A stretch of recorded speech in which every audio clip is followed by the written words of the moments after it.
మాదిగ ఉపకులాలకు చెందిన నేతకు మంత్రి పదవి ఇవ్వాలని తెలంగాణ అంబేద్కర్ యోజన సంఘం మాదిగ ఉపకులాల జాయింట్ యాక్షన్ కమిటీ నాయకులు డిమాండ్ చేశారు.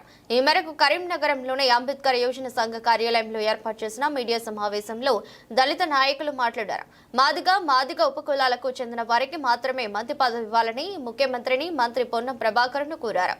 ఉమ్మడి కరీంనగర్ ప్రాంత ఎమ్మెల్యేలుగా ఉన్న మానకొండూరు ఎమ్మెల్యే కవంపల్లి సత్యనారాయణ, ధర్మపురి ఎమ్మెల్యే ప్రభుత్వ విప్ అడ్లూరి లక్ష్మణ్ కుమార్లతో ఒకరికి మంత్రివర్గంలో చోటు కల్పించాలని సూచించారు.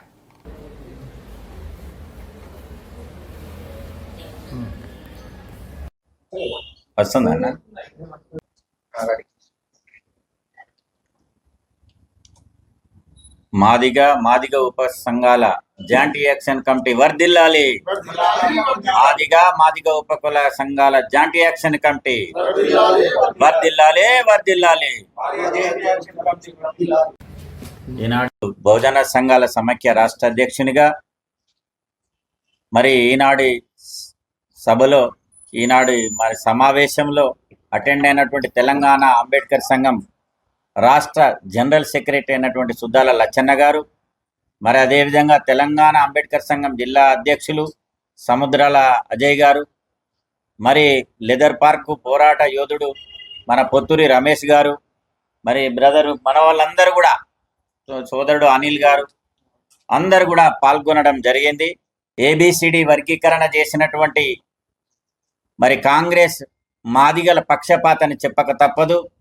మరి మాదిగలలో పెద్దన్నగా వ్యవహరించినటువంటి రేవంత్ రెడ్డి గారికి మా యొక్క జాయింట్ యాక్షన్ కమిటీ తరపున విన్నపము విజ్ఞప్తి చేస్తున్నాం. ఈనాడు ఉమ్మడి కరీంనగర్ జిల్లా తరపున మా మాదిగలకు ఒక మంత్రి పదవి ఇవ్వాలని మా మాదిగ జాయింట్ యాక్షన్ కమిటీ తరపున మరి విజ్ఞప్తి చేస్తున్నాము. ఈ ఉమ్మడి జిల్లా నుంచి మాకున్న ఇద్దరు మాదిగలు ఉన్నారు. ఒకరు మానకొండూరు శాసనసభ్యులు కవ్వంపల్లి సత్యనారాయణ గారు, మరియు ధరంపురి నియోజకవర్గం నుంచి వడ్లూరి లక్ష్మణ్ కుమార్ గారు ప్రభుత్వ విప్ గారు ఉన్నారు. వీరిద్దరు ఉమ్మడి జిల్లా తరపున ఒక మాదిగ సామాజిక వర్గానికి చెందిన వారికి ఎవరికైనా మంత్రి పదవి ఇవ్వాలని జాయింట్ యాక్షన్ కమిటీ కోరడం జరుగుతుంది.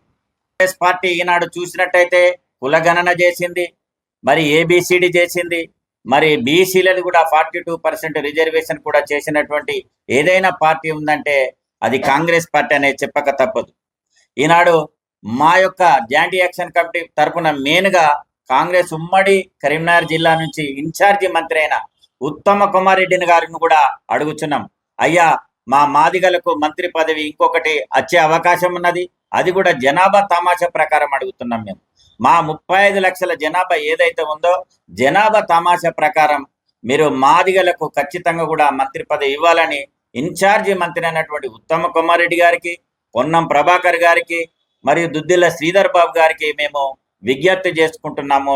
ఉగాది కానుకగా కాంగ్రెస్ పార్టీ మంత్రివర్గ విస్తరణ జరుపుతున్న క్రమంలో మరి మా మాదిగ సామాజిక వర్గం నుండి మానకొండూరు శాసనసభ్యులు సౌమ్యుడు మరి డాక్టర్ కవ్వంపల్లి సత్యనారాయణ గారికి మంత్రి పదవిలో చోటు కల్పించాలని చెప్పి ఈ సందర్భంగా మా గురువర్యులు పొన్నం ప్రభాకర్ గారిని, అలాగే మంత్రి శ్రీధర్ బాబు గారిని, అలాగే ఇన్ఛార్జి మంత్రి ఉత్తమ్ కుమార్ రెడ్డి గారిని, గౌరవ ముఖ్యమంత్రి రేవంత్ రెడ్డి గారిని కోరుతా ఉన్నాం. ఎందుకంటే మాకు ఇద్దరు ప్రతినిధులు మరి ఉన్నప్పటికీ మాకు డాక్టర్ కవ్వంపల్లి సత్యనారాయణ గారు మొదటి నుంచి కూడా క్రియాశీలక రాజకీయాల్లో మరి ముఖ్యమంత్రి గారికి అనుచరుడిగా పనిచేస్తున్నాడు కాబట్టి మరి తనకిస్తే బాగుంటున్నదని ఈ సందర్భంగా మేము ప్రభుత్వాన్ని కోరుతా ఉన్నాం. మేము మన ముఖ్యమంత్రి రేవంత్ రెడ్డి గారికి మరియు కాంగ్రెస్ అధిష్టానానికి మేము ఒక విజ్ఞప్తి చేస్తున్నాం. ఏదైతే ఈ రాష్ట్రంలో మా జనాభా ప్రాతిపదికన మాదిగ ఉపకులాల సామాజిక జనాభా ప్రాతిపదికన పదవులు అనేటివి రాలేదని చెప్పి మేము బాధపడేటువంటి పరిస్థితిలో ఉన్నాము. ఎందుకంటే మాకు పార్లమెంట్ ఎన్నికలలో కూడా మా పర్సెంటేజ్ ప్రకారం మాకు సీట్లు కేటాయించలేదు, మరియు అదే అసెంబ్లీ సీట్లలో కూడా మా పర్సెంటేజ్ ప్రకారం మాకు రాజకీయ రిజర్వేషన్ అనేది దక్కలేదు. కాబట్టి ఈసారి మంత్రివర్గంలో ఏదైతే తప్పకుండా మా యొక్క దళిత సామాజిక వర్గం నుంచి కరీంనగర్ జిల్లా ఉమ్మడి జిల్లా నుంచి ఉన్నటువంటి ఇద్దరు ఎమ్మెల్యేలు ఉన్నారు. వడ్డూరి లక్ష్మణ్ కుమార్ ఉన్నాడు, కవంపల్లి సత్యనారాయణ ఉన్నారు మానకొండ నుంచి. మరి వీళ్ళ ఇద్దట్లో ఎవరికైనా ఒకరికి కంపల్సరీ మాదిగా సామాజిక మాదిగా ఉపకులాల తరఫున మేము అందరికి విజ్ఞప్తి చేసేదంటే ఎవరికైనా ఒకరికి తప్పకుండా మంత్రి పదవి ఇవ్వాలని చెప్పి కాంగ్రెస్ అధిష్టానాన్ని మేము మా సంఘం తరఫున తెలంగాణ అంబేద్కర్ సంఘం తరఫున డిమాండ్ చేస్తున్నాం.